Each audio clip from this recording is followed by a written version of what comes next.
시사정치 팟캐스트의 안티에이징. 듣다 보면 혼이 정상화되는 방송. 오늘도 뉴스와 썸 타는 새 남녀의 수상한 정비소 오픈합니다. 예, 안녕하세요. 저는 서울말 쓰는 꿀잼 김광지입니다. 명품 보이스 장부경입니다. 하트 유발자 정주식입니다. 예, 오늘도 이렇게 여러분 찾아뵈러 왔는데요. 참 하루하루의 현안들이 많아가지고 어떤 이야기들을 쭉 달아봐야 될까라고 하는 고민들을 날마다 하게 됩니다. 네. 팟캐스트를 하는 사람으로서는 이슈가 많아지니까 좋긴 한데 이 나라를 살아가는 사람 입장에서는 참 네. 혼란스러운 그런 하루하루의 나날인 것 같은데요. 본방송 시작하기 전에 제가 사과의 방송을 한 말씀 꼭 드려야 될 것 같아요. 뭐 맨날 이렇게 사과할 때가 있어요. 오늘은 또 뭔가요? 아니, 너무 후기 사적 게시판에 운영하는 거 보니까 아니에요? 네. 제가 말실수를 하나 한 게 있더라고. 지난번에 바디 카운트 얘기할 때 네. 제 자동차에 유심칩을 빼갔다 아. 이렇게 했었는데 무슨 자동차에 유심칩이냐. 맞아. 자동차에는 그 메모리 카드가 있는 거다라고 네. 계속 올려주고 계세요. 처음에 한 분이 올렸을 때는 그냥 대충 알아먹으면 될 것 같은데 라고 생각했는데 다른 분이 또 올려주셨길래 네, 정식으로 사과드리도록 하겠습니다. 자동차에는 유심칩이 아무도 없습니다. 몰랐어. 아무도 몰랐어. 심지어 전문가분도 잘 모르셨을 때. 몰라. 이게 강연장에서의 관객들은 다 동의하는데 밖으로 워딩으로 나가면 문제가 되는 이거 안희정 지사 지금 상황들이, 옹호 발언인가요? 네, 펼쳐지는 거죠. 그 얘기는 나중에 네. 더 해보도록 하고요. 오늘 밤에 또 많은 분들이 잠 못 자던 일이 있었어요. 네. 근데 그 결정이 잠 못 자고 있어봐야 별 효과가 없었다라고 하는 것으로 난 것 같은데. 네. 한 1시경이죠. 밤 12시 1시경인데 우병우 영장이 기각됐다고 소식이 들려오더라고요. 비보입니다.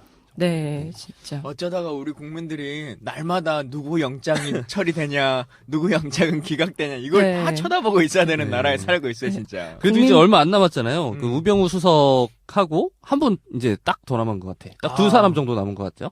이제 우리가 영장 구속 수감을 기다리는 사람들. 우병우 박근혜 또 있나요? 남아있는 사람들?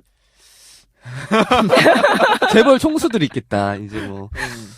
근데 특검이 기간이 짧아서 네. 지난번에 얘기할 때 삼성 이외에 다른 재벌들과 관련해서는 벌어볼 수 있는 시간이 없다 이렇게 네. 지금 발표를 했잖아요. 네. 그러니까 지금의 기준으로는 사실 재벌 총수도 좀 건들기 어려워지는 거죠. 그렇죠. 그건 뭐 박근혜가 구속되고 나면 나머지는 자연스럽게 해결되지 않겠어요? 네. 네. 근데 황교안 대행이 뭐 계속 지금 이랬다가 지금 훅 가는 수가 있어요, 정말. 정치적 부담이 점점 무거워지고 있어요, 이분. 그러니까 특검 연장과 관련해서 이제 오늘 야당의 국회의원들이 총리실을 항의 방문하러 가겠다 네. 이제 했다잖아요. 네. 근데 여기에도 좀 에피소드가 하나 있어요. 원래는 어제 총리실을 가기로 네. 약속이 돼 있었거든요. 지금 그래서 철야 농성 중이지 않아요? 그러니까 농성을 하는 중에 네. 총리를 직접 방문해가지고 항의하겠다라고 네. 하는 것이 정해져 있는데 네. 야사당의 의원들이 있었죠, 같이. 근데 원래는 어제인데 갑자기 하루가 늦춰진 거예요. 네. 왜 늦춰졌을까요? 그러게요. 뭐 중요한 약속 있었나? 아니 총리실과 국회의원들도 다 합의를 했어요. 언제 보자고. 근데 왜 늦춰졌을까요? 그러게요. 뭐 어떤 이유가 있을 것 같아요, 정치권에? 총리실에서 우병우 구속을 지켜봤나요? 지켜보자. 어. 그런 게 아니고요. 언론사에서 요청이 왔대요. 어제는 당일날 기사거리가 너무 많으니까 하루 밀어달라. 아니 이게 말이 되는 무슨 얘기예요? 말도 안 돼. 그래서 그러면 하루 늦추는 게 좋겠다라고 판단해가지고 그러니까 결정했다고 총리실과 하는데. 민주당 의원들이 뭐 모두 합의가 된 거예요? 합의가 된 거죠. 네. 언제부터 이렇게 기자들한테 친절했대? 참나. 근데 이런 것에 대한 고민들이 항상 생겨요. 사실 언론에 대해서 모두 다 공정하게 네. 돼야 된다라고 생각하지만 우리도 국정감사 같은 거 하는 좋은 아이템 하나 생기면 바로 그 뭐 한겨레랑 얘기를 할지 네. SBS랑 얘기할지 이렇게 짜고 하게 되잖아요. 그래서 네. 우리가 이거 줄 테니까 일면에 써줄래? 뭐 9시 톱으로 가줄래? 라고 하게 되는 상황들이 초래되는데 그러니까 언론에게 잘 받아들여질 만한 기사를 쓰고 네. 그것에 막 이렇게 집중하는 정치 구조가 점점 이제 되는데 그걸로 평가받는다고 느낌을 꼭 가지니까. 네.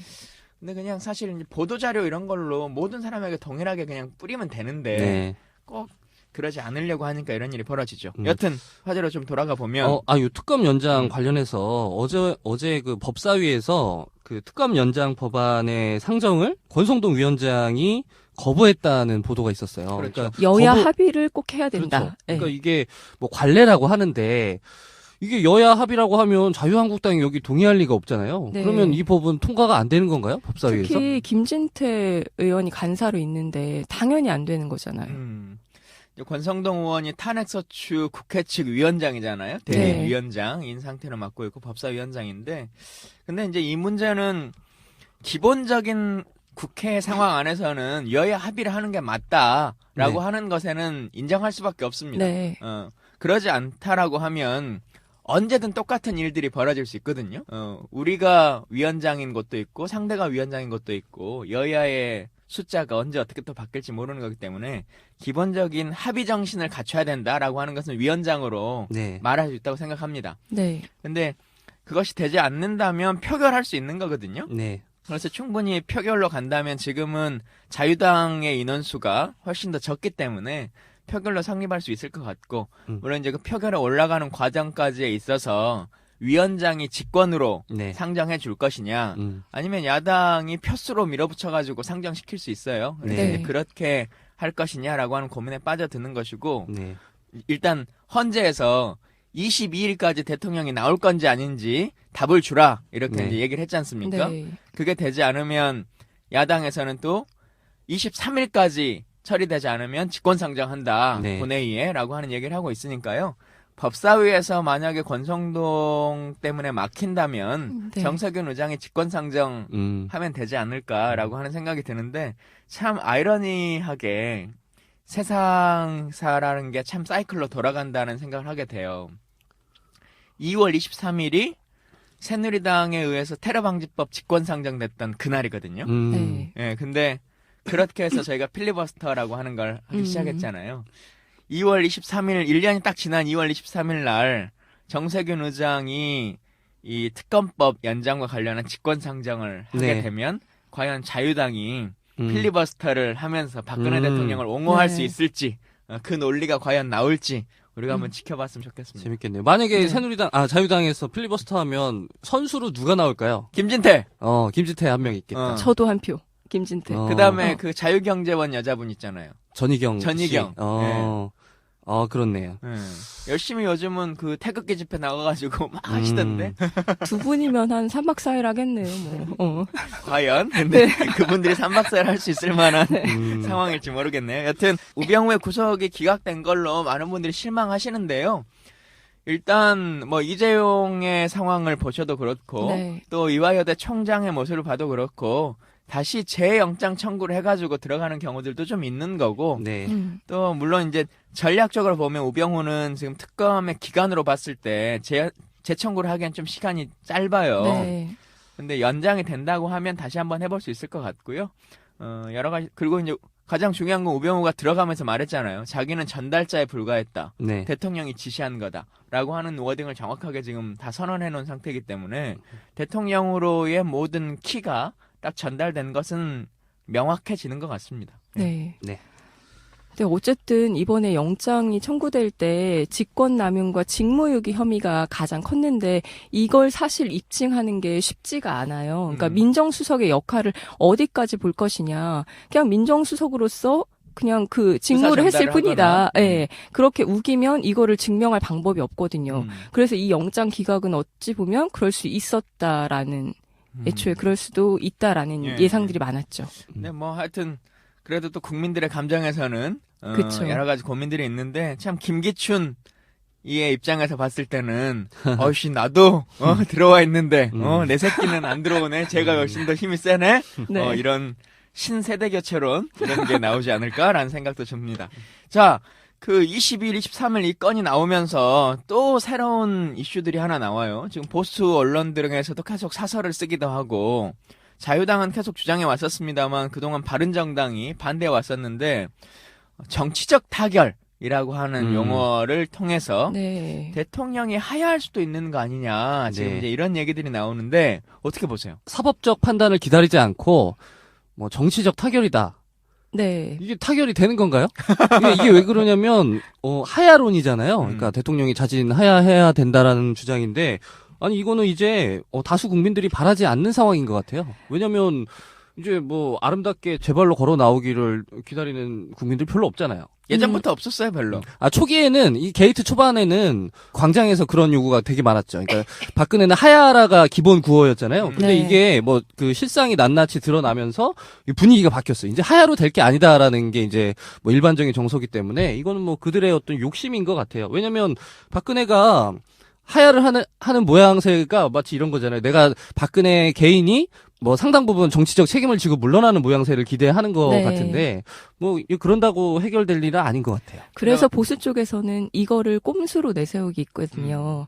그래서 하야를 탄핵이 아닌 하야로 해서 어쨌든 보수층에 나중에 집결을 유도를 하고 명예롭게 퇴진할 수 있게끔 그 그림을 짜고 있는 건데 이게 과연 될 것인지는 저는 아니라고 보거든요. 하야하면 전직 대통령 예우에 관한 법률에 의해서 네. 전직 대통령에 대한 예우를 받잖아요. 네. 탄핵이 되면 그게 다 없어지거든요. 네. 이제 그런 것도 있을 테고 또 그냥 시간 벌기에 하나의 카드로 계속 던지는 것 같아요. 네. 대통령이 지금 다 거짓말 하잖아요. 대국민 담화하면서 검찰의 조사에 임하겠다 했는데 검찰 조사 임해요? 안 하잖아요.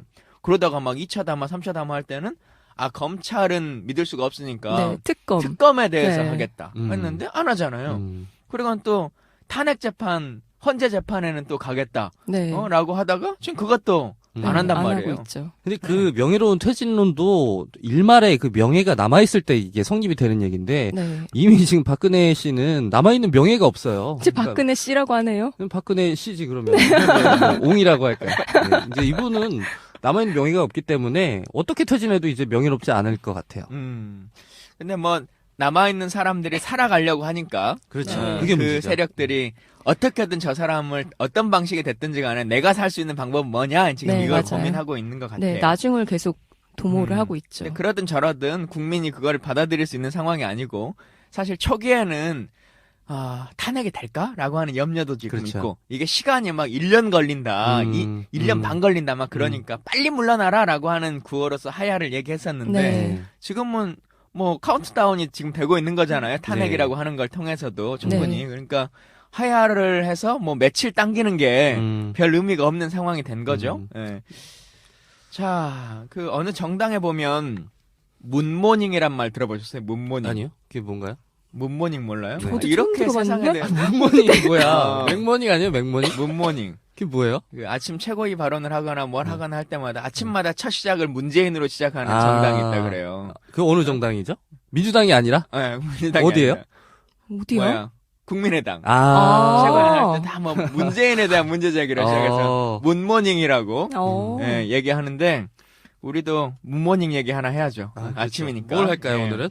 그 보니까 국민일보에서 문재인 후보의 이제는 후보죠. 네. 네. 문재인 후보의 28년 전 아파트 분양 얘기를 꺼내가지고 검증해야 된다라고 네. 이제 이렇게 얘기가 나왔어요. 네. 기사 보셨나요? 아니요, 전 못 봤어요. 이렇게 관심이 없는데 아니, 무슨 어떻게 28년 전 분양 얘기를 운영해. 읽어야 돼, 내가? 진짜. 이게 무슨 뭐, 어떤 의혹이 있는 건가요? 그러니까 네. 28년 전에 나온 그 아파트를 하나 분양받았는데 네. 그 분양이 사전 분양이어가지고 네. 맞아요. 불법이었다. 일반 분양처럼 거짓으로 꾸며진 거다. 이렇게 얘기를 한 거예요. 근데 뭐 결론적으로는 사실관계가 아닌 걸로 예. 나온 거죠.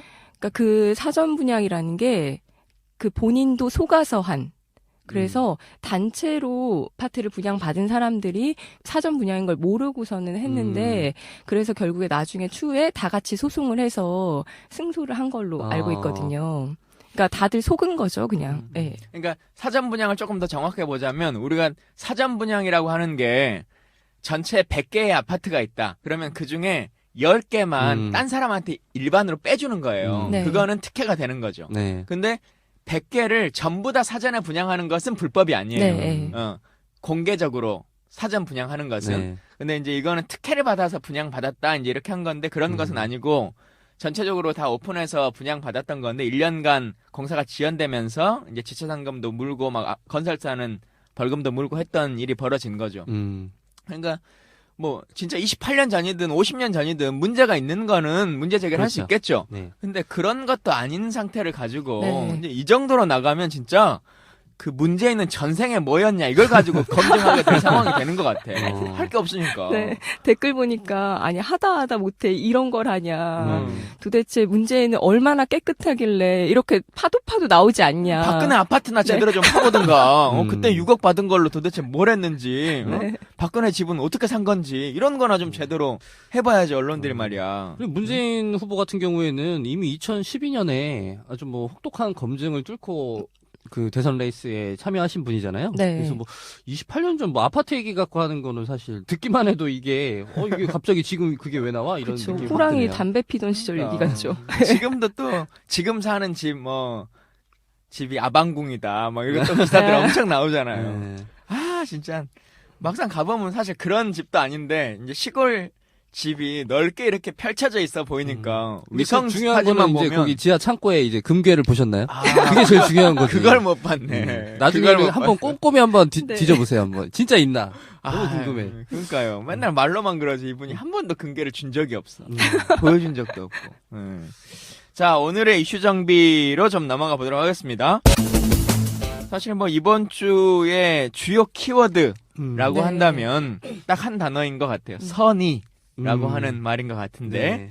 안희정 지사의 선의와 관련한 그리고 문재인의 분노라고 하는 키워드를 중심으로 오늘 이슈 정비 해보도록 하겠습니다. 네. 그런데 안희정 지사 이야기가 나왔는데 이분의 캠프 소식이 또 화제가 되고 있어요. 네. 그 이번에 그 대선 캠프를 꾸리는 과정에서 굉장히 이분이 제일 젊은 후보잖아요. 가장 젊은 후보답게 아주 그 젊은 인사들을 전면에 내세운 것이 소식이 화제가 되고 있는데 보면 거의 뭐 30대 분들이 어떤 캠프에서 가장 중요한 역할들을 지금 하고 있다고 예. 보도가 나왔어요. 신386이라고 하는 이름으로 많이들 불리워지는 것 같은데 뭐 후보 자체가 이제 시대 교체를 해야 된다, 세대 교체를 해야 된다라고 네. 하는 슬로건을 가지고 있으니까 캠프의 진영도 그렇게 짜지고 있는 것 같아요. 네. 그 이동학 씨, 그러니까 성치훈 씨, 신영철 씨 이런 분들이 지금 전면에 계시는데 학번을 보면 뭐 05학번, 02학번, 00학번 이래요. 네. 30대 뭐 중후반인 것 같은데 이런 연배의 분들이 캠프에서 가장 핵심 요직을 맡아서 활동하는 캠프가 또 있습니까? 현재까지는 그렇게 많지 않은 것 같아요. 예를 들면 문재인 캠프의 구성하고는 너무 좀 극명하게 대비가 되는 것 같아서. 네. 05학번 얘기하니까 갑자기 그 생각 나는데 얼마 전에 대통령이 그 자기 변호사를 한 명 또 신규로 추가하셨잖아요. 네. 그래갖고 89라고 하는 숫자가 막 나왔단 말이에요. 네. 그랬더니 사람들이 89학번인가? 89년생인가? 막 이렇게 얘기 나오다가 네. 나이.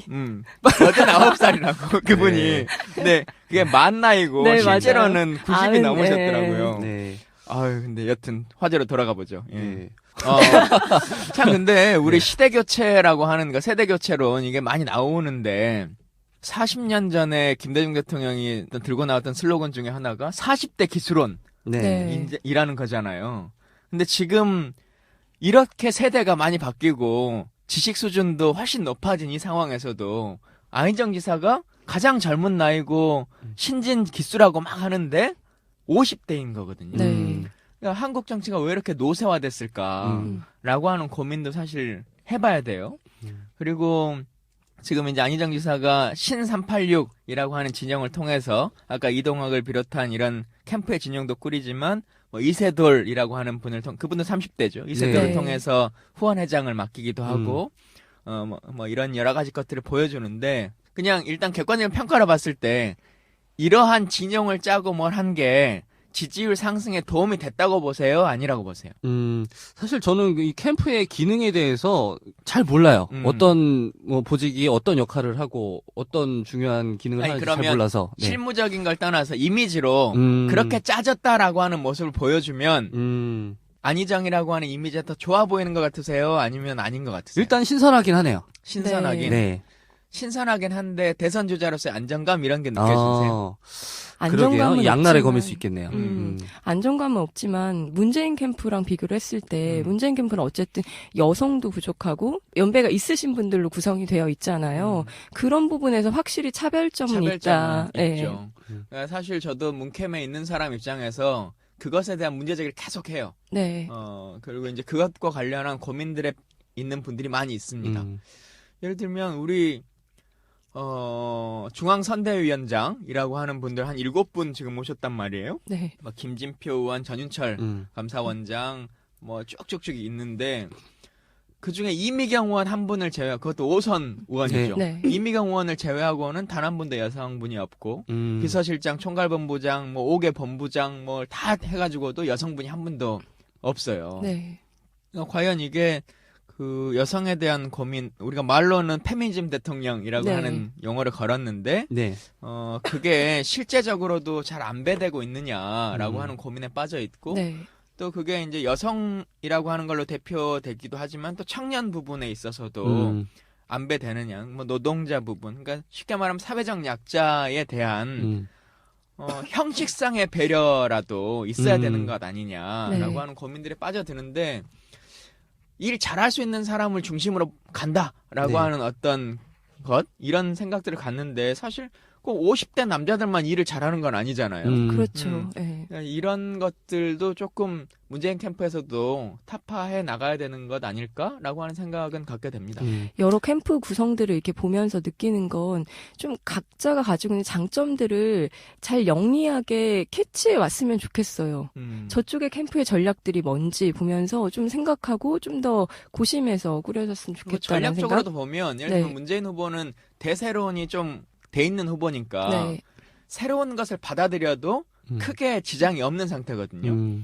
근데 후발주자 입장에서는 기본적으로 표를 확보해야 되니까 가능성이 높은 사람들을 영입하는 게 더 맞잖아요. 네. 이미지로는 386을 데리고 오는 게 맞을 것 같지만 실제 전략으로 보면 조직력이나 뭐나 이런 게 센 사람을 데리고 오는 게 더 맞을 수도 있는 거고 문재인 입장에서는 진짜 이럴 때라도 성소수자를 아예 딱 선대본부장 중에 한 분으로 모셔오거나 뭐 노동자 출신 중에 한 분을 딱 모셔오거나 뭐 이제 이런 모습들을 보여주는 게 네. 대세에는 큰 지장 없으면서도 확장성을 확 이렇게 넓힐 수 있는 이런 모습일 텐데 좀 그런 거에 대한 위축감들이 조금씩 있는 부분 그리고 네. 실무적인 캠프의 일반 진영이 이미 갖춰진 진영이 50대 후반의 남성으로 딱 갖춰지다 보니까 그 사고의 열림이 잘 이루어지지 못하고 있는 것에 대한 안타까움 이게 좀 있어요. 그런 면에서 지난번에 그 전인범 장군의 영입 실패죠?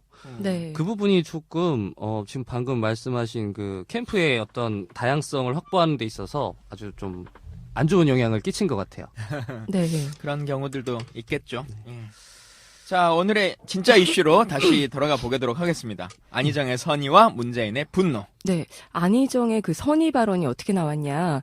지난 19일에 부산대 기념관에서 열린 증문즉답 행사에서 이 전 대통령과 박 대통령을 어떻게 평가하느냐 이런 질문을 받았는데요. 그때 이렇게 답을 했어요. 그분들도 선한 의지. 오늘의 키포인트죠. 선한 의지로 없는 사람과 국민을 위해 좋은 정치를 하려고 했는데 법과 제도를 따르지 않아 뜻대로 되지 않았다. K재단, 미르재단도 동계올림픽을 잘 치르고 싶어 하는 마음이실 거라고 저는 생각한다. 이렇게 얘기를 했어요. 근데 그 다음날 출연한 사실 JTBC 그날의 이야기보다 더 사람들이 혼란스러웠던 건 뉴스룸이었던 것 같아요. 뉴스룸. 그 다음날 안 지사가 이렇게 얘기했죠. 본인들이 선이라고 주장하니 그대로 받아들이겠다는 것이다. 과정 전체를 선한 의지라고 주장하는 것은 아니다라고 말을 했습니다.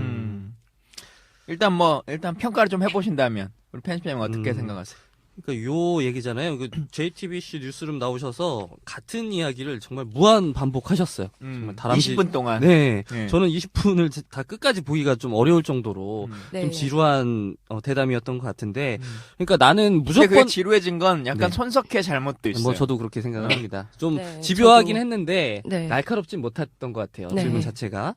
네, 이분의 주장은 무조건 어떤 상황이든 나는 일단 선의로 받아들인다가 핵심인 거잖아요. 하지만 네. 과정의 문제는 내가 책임을 묻겠다라는 건데, 근데 많은 분들이 좀 의아해하는 거는 모든 사람의 의지가 선할 수 없다는 거잖아요. 거기에 대해서 단 한 번도 인정을 안 하시고 계속 끝까지 나는 무조건 선의로 받아들일 거다라는 말을 계속 되풀이하시니까 이게 답이 안 나오는 거예요. 그러니까 정치인이 이게 옳으냐 그르냐의 문제를 넘어서서 정치적 그 방법으로만 보면 뭔가 잘못이 있었을 때 이것을 자기 합리화를 해야 되는 네. 상황에 처해될 때가 있어요. 그리고 이것을 부인하거나 부정하면 내가 했던 모든 것들이 잘못되게 인식되지 않을까라고 네. 하는 우려가 생기는 거죠. 네. 사실 처음에 이 말이 나왔을 때 바로 해명이 나오거나 맞아요. 지지자들이 막 했던 것은 그건 반어법이었다. 음. 과장된 어법으로서 강연을 하다 설명한 것인지 진심이 아니다. 네. 라고 얘기를 했단 말이에요. 근데 네. 뉴스룸에 나와가지고 갑자기 후보가 진심이었다. 진심이었다. 반어가 네. 아니다. 이래버리니까 그걸 커버치던 지지자들이 이제 완전히 멘붕에 빠져버리는 거죠. 네. 그리고 그 20분간의 뉴스룸이 지겨워졌던 건 사실은 그 말을 한 번만 그냥 스스로가 되짚었으면 되는 건데 그걸 끝까지 주장하려고 네. 그 단어를 절대 철회시키지 않으려고 네. 하다 보니까 자신의 다른 모든 것들을 버리게 된 것 같거든요. 네. 근데 이제 결국은 또 그러고 나서 다음날 또 사과를 그렇죠. 했잖아요. 네. 그러니까 이게 어느 게 진짜 진심인지 모르는 상황이 초래된 거죠. 그러니까 이게 말씀하신 대로 말 한마디로 천냥빚을 갚을 수 있어요. 네. 그 당일날 혹은 그 다음날 오전에 사과를 하셨으면 JTBC 뉴스룸 나가서 그런 추궁을 받지 않았겠지. 오히려 더 긍정적인 자기한테 더 유리할 수 있는 주제로 20분을 활용할 수 있었을 텐데 좀 어리석은 행동이 아니었나 저는 그렇게 생각을 하고요. 네. 저도 그 지점을 똑같이 꼽고 싶었는데 그 이후 발언을 한 이후에 그 대처 같은 게 저도 문제가 있었다고 생각을 해요. 변명이라고 한 게 조롱이었다, 비아냥이었다 이렇게 처음에 얘기를 해놓고 뉴스룸에서는 선한 의지가 자신만의 그 대화 방식의 일반이다 뭐 이런 식으로 얘기를 했잖아요. 그러면 결국에 그 조롱, 비아냥이라는 게 상대를 처음부터 그거는 모욕을 주기 위해서 하는 말이잖아요. 그럼 자신의 대화 방식 자체를 아예 부정하는 거기 때문에 이거 자체도 모순이 될 수 있는데 왜 이런 방식을 선택했는지는 좀 의문이 들더라고요. 그러니까요. 근데 이제 이분이 지자체장을 오래 하는 과정에서 다른 정치보다 이분을 찾아오는 많은 민원인들이 있었을 거 아니겠습니까? 네. 우리 동네 도로를 내주라, 뭐 어떤 걸 해주라라고 하는 그 사람들. 물론 그 안에 그 민원인들의 마음 안에는 속으로서의 개인의 이익이라고 하는 것들이 들어있긴 있었을 거예요. 네, 근데 악의를 갖고 있는 건 아니었을 거예요. 대부분의 민원인들이. 맞아요. 그래서 안희정 지사가 찾아오면 다 만나서 대화하고 이분 껴안는 게 또 네. 그 본인의 그거잖아요. 그래서 만나서 막 포옹해서 얘기하고 형님 하면서 얘기 들어주고 이제 하는 과정으로 한 8년을 지내셨는데 네. 그러다 보니 나에게 반대되는 얘기를 하고 찾아오는 사람들도 악의는 아니었던 거예요. 네, 대부분의 사람들이. 네. 그래서 그래 그 마음을 내가 잘 이해해주자라고 하는 인식 안에 정치적 학습이 이루어지신 건 아닐까라고 선의로서 제가 좀 판단을 해볼 수 있을 것 같아요. 네. 근데 실제 정치의 현장이라고 하는 모습들을 보면 상대는 겉으로 포장되어 있는 아주 멋진 수사를 통해서 그 안에는 개인의 이익이라고 하는 것, 그렇죠. 혹은 악이라고 하는 것, 반대 진영을 말살시키기 위한 네. 의도라고 하는 것들이 다 들어있는 거잖아요. 그렇죠. 근데 그것을 선한 의지라고 표현할 수 있을까? 예를 들면 여기서 선한 의지라고 말하지 않고 겉으로 포장되어져 있는 모습에 대한 그 발언의 워딩 자체는 뭐 받아들일 수 있다라고 네. 하는 정도로 넘어간다거나 하면 되는데 선한 의지라고 하는 그 단어가 요즘 같은 시기에는 너무 목에 턱턱 걸리는 네. 단어였던 거예요. 국민들이 듣기에. 그렇죠. 그러니까 그 상대방의 어떤 말에 이면을 상상하지 않고 있는 그대로 받아들이는 태도. 그러니까 저도 항상 그러려고 많이 노력을 하거든요. 저는 소통에 있어서 굉장히 바람직한 태도라고 저는 그건 생각을 해요. 근데 이거는 말 그대로 소통의 태도를 이야기하는 것이지, 예를 들어 그 사람의 선의를 받아들이고 결과를 지켜보고 그때 그 주장이 선의가 아니었구나 이렇게 판단할 수 있는 거잖아요. 이게 예를 들면 뭐 MB의 4대강, 뭐 박근혜 대통령의 뭐 미르재단 이런 거 처음에 그 사람이 이런 거 하겠다라고 했을 때 선의로 받아들일 수 있지, 소통의 차원에서. 그쵸. 근데 선의로 이후에 받아들이고 이후에 어쨌든 진행을 결과를 한 보고 거죠. 네. 그때 그건 선의가 아니었구나, 악의를 갖고 했구나라고 판단할 수 있는 거잖아요. 네. 그러니까 여기서 중요한 게 이 국민들의 그 정서랑 너무 떨어져 있는 거지. 이 사람은, 안희정 지사는 이것조차도 나는 아직도 선의로 받아들인다는 거잖아요. 이게 충돌하는 지점인 것 같아요. 근데 본인이 이렇게 생각을 하실 수 있을 것 같아요. 뭐 본인은 선의로 받아들인다는데 누가 뭐라고 하겠어요. 근데 이런 생각을 갖고 계신 분한테 국민들이 표를 줄지, 네. 저는 요 이후의 지지율이 조금 궁금해집니다.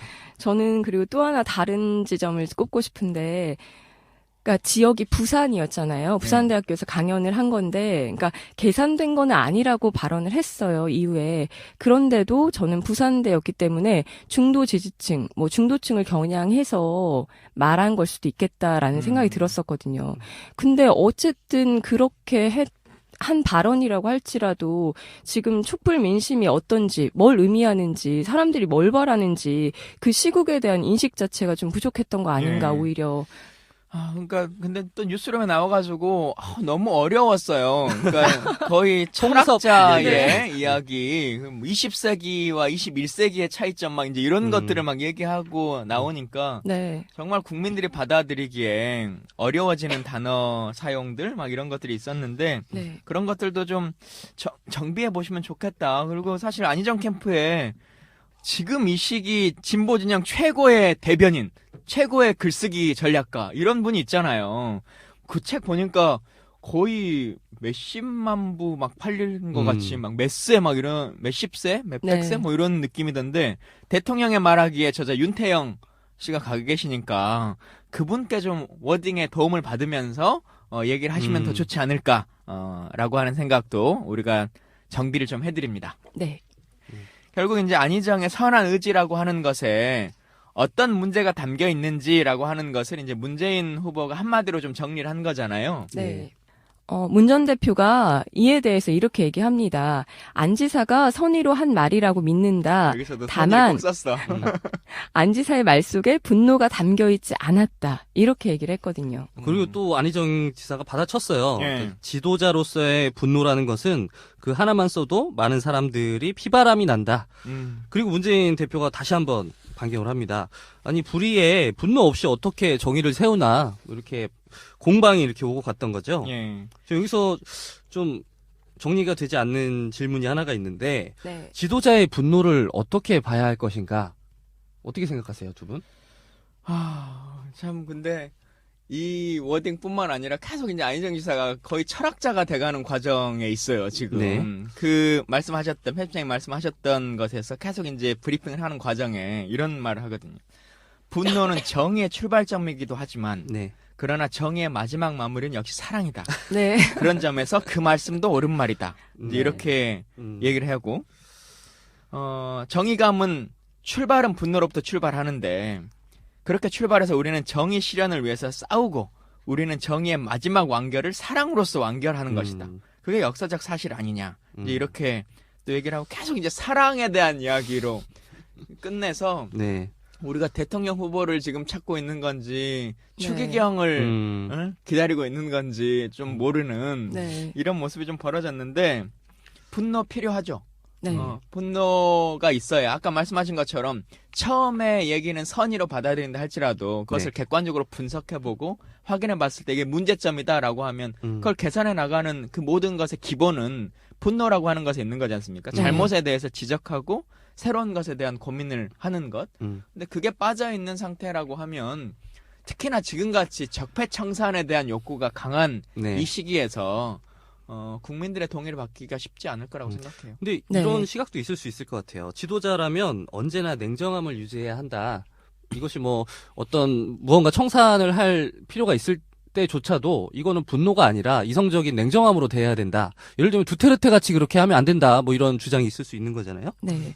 근데 지도자의 분노라는 게 그 분노는 감정의 부분이잖아요. 그러니까 네. 대중들, 촛불 민심을 아까도 얘기를 했는데 대중들이 그걸 어떻게 느끼는지 그것을 같이 감응해주고 공감해줄 수 있는 게 그게 지도자의 저는 분노의 발판이 돼야 된다고 네. 생각을 하거든요. 민주주의 네. 국가잖아요, 대한민국이. 네. 그러니까 시스템에 의한 처벌이 있어야 되는 거죠. 정치인의 분노에 의해서 야, 넌 사형 이렇게 할 수도 없는 거고 내가 대통령이면 쟤는 구속 이렇게 말할 네. 수도 없는 거예요.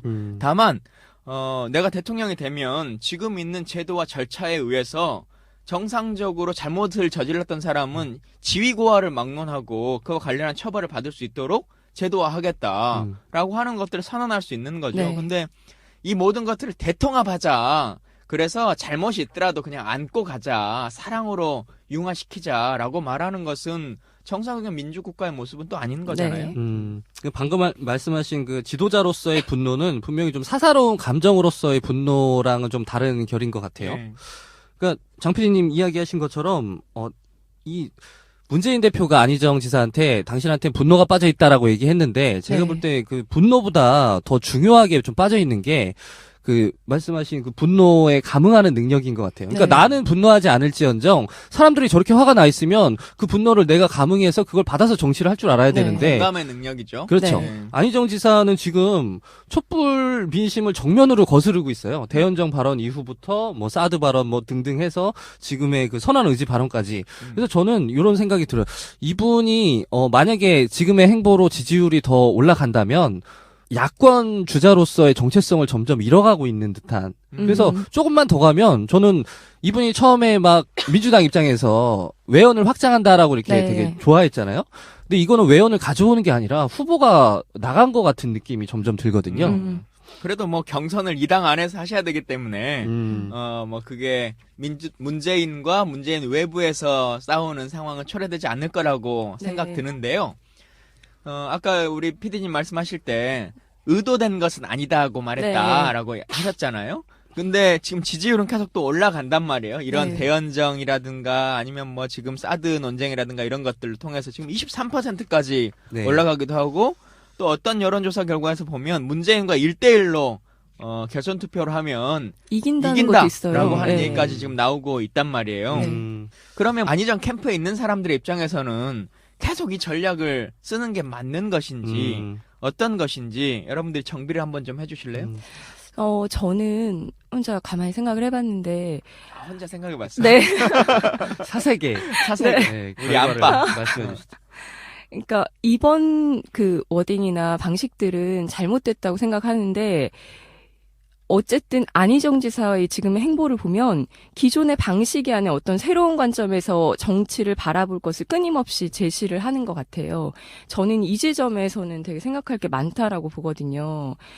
그러니까 진보 안에 있는데 기존 진보의 틀에서 얘기하고 말하는 게 아니라 그 상식이라는 틀? 그러니까 쉽게 얘기하면 지금 우리나라의 상식은 진보적인 사고가 상식과 거의 같다라고 저는 느껴지거든요.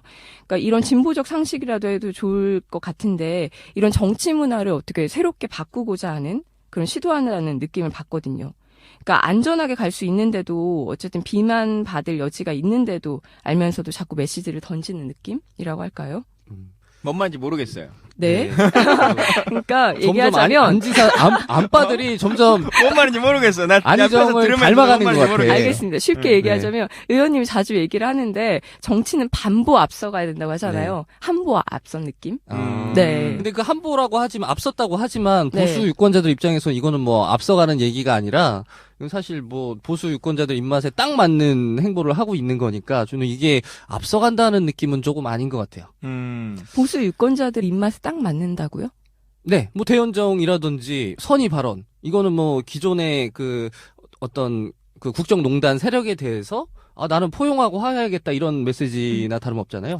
근데 제가 얘기하는 건 그 발언 자체만은 문제가 있지만 지금의 보여주는 행보들이라든지 뭐 외연을 확장하기 위해서 하는 노력하는 시도들은 분명히 정치 문화를 좀 바꾸기 위한 새로운 시도가 아닐까라는 생각이 들거든요. 근데 결국 이제 이겨야 되는 거잖아요. 선거는 네. 이겨야 되는 거고 차기라고 하는 것이 말로는 존재하지만 실질적으로 존재하냐라고 하면 또 그렇지 않는 게 정치 네. 현실인데 네. 차기엔 또 뭐 제가 나올 수도 있으니까 네. 모르는 무슨 소리 일이죠. 하시는 네. 거예요? 근데 사기에도 나이 안 되잖아요. 5살 많으면 어떻게 되죠? 되지. 제가 돼요? 지금 37이 된다. 생일 지나야 되는 거 아니에요? 딱 그래, 되나요? 5년 후니까. 어. 네. 아유, 근데 여튼 그래서 아까 말씀하신 것처럼 경선에서 이겨야 된단 네. 말이에요. 네. 근데 지금의 지지율의 붐업이라고 하는 게 두 가지 측면은 있죠. 막 이렇게 지지율이 올라가는 모습을 하니까 대세론을 꺾을 수 있다라고 하는 이미지를 심어줄 수 있는 것.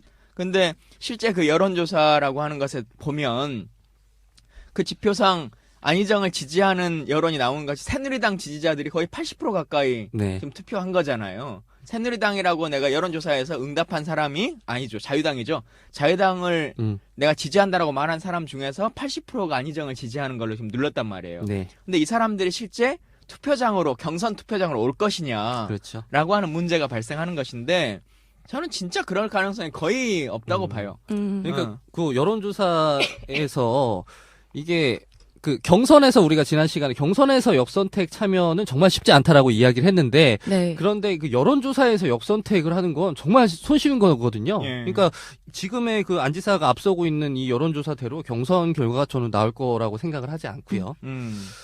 그래서 캠프에 있는 분들이 좀 다시 한번 객관적인 판단들을 해보셔야 된다. 네. 그냥 이재명 후보가 이런 네. 적이 한 번 있잖아요. 그냥 전체 여론조사에서 막 올라가면 네. 그게 뭔가 붐업이 될 것 같이 생각하는 부분도 있지만 물론 그래서 당당한 대선 주자의 반열에 딱 올라갔죠. 처음에 네. 한 15% 이렇게 딱 치고 올라간 것 때문에. 근데 안희정 지사도 이미 그 단계까지는 올라왔기 때문에 네. 이제는 내실을 다져야 되는 단계이거든요. 네. 지금 괜히 겉으로 보여지는 허수의 숫자에 춤추고 있으면은 실제 경선에서 정말 초라한 성적을 차지할 수 있고 또 하나는 뭐냐면 안희정 지사는 차기가 있는 사람입니다. 네. 차기가 대통령 후보뿐만 아니라 나머지 기간 동안 그러니까 다음에 1년 후에 도지사를 한 번 더 할지 어쩔지 모르겠습니다만 당내 정치라고 하는 것으로 올 수 있는 거잖아요. 예를 들면 당대표에 출마할 수도 있고 최고위원회 네. 나올 수도 있고 뭐 여러 가지 일들이 있는데 지금 이렇게 집토끼를 힘들게 만들어서 나중에 당 안에서의 어른 역할 관계를 맞을 때 네. 이게 계속적으로 남거든요. 제가 추미애 후보의 대변인을 잠깐 한 적이 있잖아요. 선거 기간에. 근데 이기기는 이겼습니다만 후보 기간 내내 따라다니는 것이 탄핵 이야기였어요. 추미애의 탄핵이라고 하는 문제 제기 그리고 추미애 노동법 날치기 네. 이것에 대한 얘기였는데 뭐 물론 그 후보의 입장에서 설명할 수 있는 여러 가지 것들은 있어요. 당시의 상황들 구구절절하고 구차하게. 근데 시민들과 유권자들은 그 구구절절함과 구차함을 다 듣고 싶어하지 않거든요. 네, 맞아요. 지금 네. 안희정의 대연정이라고 하는 단어, 안희정의 선한 의지라고 하는 단어, 혹은 안희정의 뭐 몇 가지 단어들이 두고두고 남습니다. 네. 우리 당내에 있는 사람들에게. 근데 그 앞으로의 5년간의 정치를 할 때는 바른정당과 이 자유당의 사람들이 표가 되는 사람이 아니에요. 대통령에 나올 때만 그게 필요한 거지. 그렇죠. 그래서 당내에 있고 있는 집토끼들에게 너무 실망감을 주지 않았으면 좋겠다. 그게 본인의 정치를 위해서도 정말 중요한 일이라는 것을 캠프에 있는 사람들이 후보를 아끼는 마음을 조금 더 가져주셨으면 좋겠다는 생각이 들어요. 네. 지금 말씀하신 가정은 안 지사가 졌을 때를 가정하고 이렇게 힘들어질 거다 말씀하셨는데 저는 이겼을 때는 더 큰 문제가 생긴다고 생각해요. 그러니까 민주당 후보로 안희정이 선출이 돼서 대선에서 승리한다. 이렇게 되면 이거는 지금의 안희정 지지자가 민주당 지지자라고 할 수 있을까요? 그리고 일단 안희정 지사의 대선 승리를 민주당의 승리로 온전히 바라볼 수 있을 것이냐라는 문제가 생기는 것 같아요. 그러니까 일단 대연정을 약속했어요. 만약에 대연정을 하게 되면 이거는 이제 그 민주당 내 야권 지지자들에 대한 배신이 되는 거고 만약에 대연정을 하게 되면 안 하게 되면 이제는 그 산토끼들에 대한 배신이 되는 거죠. 이 딜레마를 어떻게 극복할 것인가가 되는 거고 이게 인터넷에 떠도는 안희정의 전략이라고 하는 그렇죠. 거잖아요. 네. 네. 일부러 야권에서 오해할 만한 발언으로 주목을 받는다. 보수 언론에서 기사가 쏟아지면 메인 뉴스를 장식한다. 보수 진영에서 안 지사를 지지한다. 진보 진영에서 안 지사를 비판한다. 논란이 커지면 SNS 등을 통해 해명과 사과를 한다. 결과적으로 보수와 진보 양쪽의 지지와 이슈를 받는다. 이런 프로세스들이 그러니까 나오고 있거든요. 지난번에 반기문 총장이 이런 얘기를 한 적이 있어요. SNS 검색률을 봐라. 나의 지금 SNS의 지지가 이렇게 높다라고 한 얘기를 한 적이 있단 말이에요. 네. 근데 그 SNS의 얘기들은 다 비난이고 악플이고 조롱이고 했었는데도 그냥 검색어 지수만 보면 높은 것처럼 네. 느껴지는 거잖아요. 그리고 흔히들 정치인들이 이런 말 하죠. 본인 부고 기사 빼고는 다 좋은 기사다. 라고 하는 얘기를 하는데 안지사 입장에서 이렇게 계속 하다 보면 뭐 때문에 안지사가 막 이렇게 논란이 됐는지는 좀 지나면 잊어버려요. 네. 그리고는 안희정이 이슈인가 보다 대세인가 보다 지금 이재명이 기사가 안 나오잖아요. 네. 네. 그게 이제 이재명 입장에서는 고의적으로 중요한 후보니까 언론들이 감추고 있다 이렇게 얘기하는 분들도 있습니다만 네. 이런 얘기 처음 들어보네요. 많이 하는데 예. 근데 실제로 이제 이슈거리 자체가 잘 성립되지 않는 거죠. 근데 안희정 지사는 좋은 거든 부정적인 거든 계속 이슈가 만들어지면서 네. 아 진짜 안희정이 대세인가? 이제면 네. 이제 끝난 건가? 문재인과 맞짱 떠볼 수 있는 것 같은데 음. 뭐 이제 이런 이야기들이 막 이제 흘러나오는 그걸 지금 노리고 있는 것 같은데요. 저는 꼭 그게 좋은 거라고 생각하지 않아요. 저는 다른 쪽 문제를 또 얘기를 하고 싶은데. 왜 이렇게 문제가 많아? 네, 아니. 그 안전지사가 보내는 그런 메시지들이 많잖아요. 그걸 통해서 진보 측이 보이는 태도에 대해서 얘기를 하고 싶어요. 그러니까 저는 보면 항상 진보에 대해서 회의를 느끼는 사람들이 굉장히 많잖아요. 정치의 한면을 느끼는 사람들 보면 일부 지지자들, 유권자들을 보면 10대 0으로 정치를 하는 것 같아요. 그래서 그러니까 맹목적이고 막 신념, 종교 같은 그런 태도를 보이는 사람들이 분명히 있단 말이에요. 이 사람이 뭘 해도 좋고 일명 소위 빠라고 하는. 근데 이게 진보 측에서 도움이 될 것인가에 대해서 안희정 지사가 저는 물음표를 좀 던졌다라는 느낌을 받거든요. 그러니까 이거를 10대 빵의 정치가 아니라 뭐 8대 2나 뭐 6대 4의 정치로 가보자 이런 식의 저는 던졌다라고. 안정스러워. 그러게. 구름 위에서 지금 말씀하시는 것 같아. 그러니까 그래서 좀 여기서 말하는 생각해보고 진보가 싶다. 뭐예요? 뭐 문재인 지지자를 말하는 거예요? 아니면 뭐 노동당을 얘기하는 거예요? 뭐 어떤 정의당을 얘기하는 거예요? 다죠. 아, 이게 훨씬 더 편가르기 같은 것 같은데. 이게 20세기 정치야. 그러니까 안희정 지사가 딱 이렇게 말씀하시잖아요. 듣는 사람이 이해를 할 수가 없어. 그러니까 왜 이해를 못해? 일단 아, 그걸 손석희한테 물어봤잖아. 제 말이 이해가 안 됩니까? 이렇게. 왜 내 말을 이해 못해? 그러니까 이렇게 일단 듣는 사람이 이해를 못하면 저는 그 말을 잘 못한 거라고 봐요. 근데 정치인의 뭐라고요? 워딩으로서는 그렇죠. 네, 말을 잘 못하는데 근데 요게 꼭 단점이냐 그게 아니에요. 특히나 우리나라 그 보수 유권자들은 말 잘하는 정치인을 정말 싫어해요. 말 못하는 정치인을 좋아해요. 오히려. 왜냐면 말 잘하는 놈은 다 도둑놈이라는 정서가 있거든요. 빨갱이. 그렇죠. 그러니까 사기꾼이라는 정서가 있어. 아니, 그래서 말 못하는 박근혜 뽑았잖아. 그렇죠. 아니 왜 내가 던진 메시지인데 이 얘기를 하지 않고 아, 이해가 안 돼. 아니 이해를 시켜주든지 아니, 한 20분 그러면. 동안 얘기를 해봐야 될 것 같아. 분명 청취자들은 이해를 할 거예요. 빨리 댓글 달아주세요. 진짜. 그러니까 뭔가 맹목적이지 않은 정치를 추구한다. 그러니까 빠정치를 벗어나야 극단적이지 된다. 않은 정치를 네. 추구한다. 저는 뭐 그런 정치인을 개인적으로 좋아하지 않아요. 그러니까 이 가운데 그럼 그러니까- 안희정을 지지하면 안 되겠네. 아니 좋아하느냐 안 하느냐가 문제가 아니라 이런 점에서 메시지를 던졌다라고 저는 지금 이 시점에서 해야 될 부분이 아닐까라는 생각을 하는 거죠. 20%만 지지해달라. 아니요. 또 이해 못했어. 여러분 댓글 다세요. 이제 알겠어요. 그럼 여기까지 점점 할게요. 이게 산으로 가네. 네. 예. 손석희 선생님을 모시고 와야 예. 될지. 네. 아마 내일 사과하실 거예요. 내일 좀 정리해서 다시 한번 해주세요. 오늘 브리핑 하시나요? 오후에 실감하시나요? 아니요. 근데 이거 넘어가. 아, 빨리 정리해. 이거 그냥 살려주세요.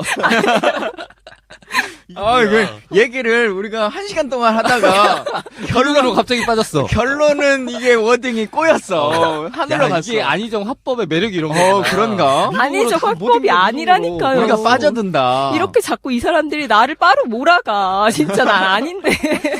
아, 빠가 아니에요? 네. 그러면 누구 지지하세요? 누구 지지하세요? 비밀 그 보호권 있지 않아요? 보호권이 뭐야? 비밀 투표의 투표는 자유가 아니, 있다. 투표가 있지만 누굴 지지하는지는 말하는 건 불법이 아니죠. 묵비권. 지지한 사람이 없어요? 아 진짜 점점 안희정 같아. 뭐가 아니죠. 명확하지가 않아. 샤이 아니정? 아니에요. 안희정 여기선 지지하는 얘기하지 게 않겠어요. 부끄러워요? 아니에요. 여기서 얘기하지 안희정을 않겠어요. 20%만 지지하는구나. 제가 1위가 되는 순간 밝히겠습니다. 어떤 일이? 시사정비 순간. 아, 그거 들으려고 뭐 누가 1등을 찍어주겠어? 진짜. 오늘 장프님 점점 우리를 혼란에 몰아가고 있어요. 모처럼 재밌죠. 이거 안희정의 전략하고 비슷한 건데. 독특한 매력이 있네. 내가 경선에서 이기면. 그러려고 내가 대통령 되는 거 아니겠어요? 네. 그런 거. 이게. 아무튼 우리가 우리가 그만해야 될 것 같습니다. 예, 정비를 해드리려고 시작했는데 네. 우리의 정비가 필요한 상황이 초래된 것 같아요. 예. 근데 우리가 요 첫 시간에 시사정비소 시작한 지 한 달 됐잖아요. 한 달 전에 딱 첫 주제가 대선 주자들 정비를 해주는 시간 마련했었는데 그때 안희정 지사에 대해서 우리가 뭐라고 얘기했었냐면 이분 참 잘 빠진 새차 같아 보이는데 주행 테스트를 해보지 않아서 무슨 도로 문제가 주행이 있는지 필요하다. 알 수가 없다. 그래서 우리가 정비할 수 없는 상황이다라고 했었는데 아니나 다를까 이분이 막상 도로 주행에 뛰어들고 나니 온갖 지금 결점들이 막 드러나고 있어요. 지금은 이제 정비를 좀 해줄 수 있지 않을까요? 그쵸. 다음에 조금 더 깊이 있게 네. 안희정 지사에 대한 정밀 진단을 한번 네. 해보도록 하겠습니다. 오늘 좀 얘기가 부족했어. 마지막에 미궁으로 빠지는 바람에. 아니 미궁이 앞에 내용은 아니라니까. 괜찮았어. 앞에 중간에 내용들은 나름 알찼어. 아니에요. 제 메시지가 더 알차요, 여러분. 힘을 실어주세요. 투표합시다. 네. 네. 자, 이렇게 오늘의 김광진의 시사정비소, 오늘 안희정의 선의와 문재인의 분노라고 하는 주제를 가지고 시정비를 해봤는데요. 중간에 내용이 막 좋다가 막판에 완전 좋았죠. 막판에 안희정 워딩으로 이렇게 좀 넘어가 완전 버린. 좋았잖아요. 장 PD님이 갑자기 안희정 화법을 구사하시는 너무 바람에 좋았어, 저희 오늘 모두가 방송. 지금 패닉에 네. 빠졌어요. 제가 일단 먼저 선 사과 드리고 아니에요. 여러분 댓글로 증명해 주세요. 집에 가서 이불킥 하실 거예요. 네. 그래서 오늘 그 안희정 지사 얘기를 우리가 정비를 충분히 못한 것 같아요. 요거는 예. 우리가 다음 시간에 뭐 이어서 좀 해볼 필요가 있을 것 예, 같아요. 정밀 진단을 더 깊이 있게 해보도록 하겠습니다.